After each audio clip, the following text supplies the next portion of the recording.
Long ago, at the edge of a quiet English town, there stood a home called the Red House, named not for its bricks, but for what stained its walls.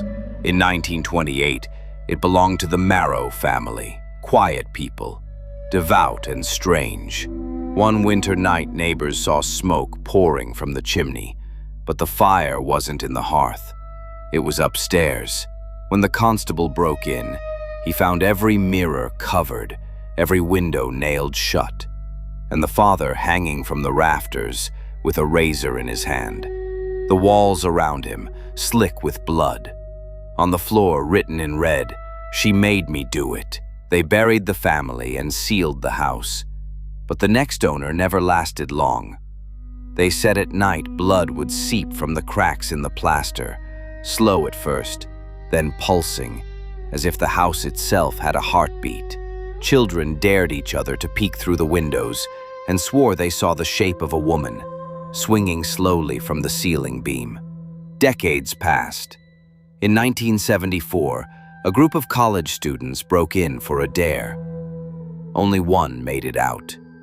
He was found at dawn, naked, covered in red paint, or what they thought was paint, muttering the same words.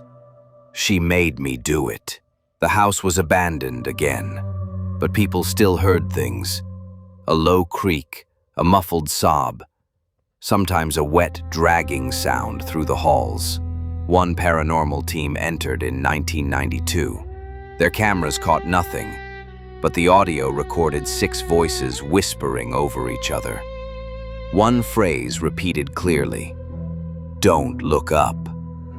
When they played it back later, a 7th voice whispered, right behind the cameraman's name.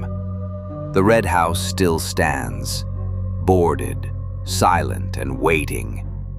And sometimes, if you pass down Ash Lane after midnight, you'll see faint light behind the windows and red stains spreading slowly down the brick, as if it's still bleeding from the inside.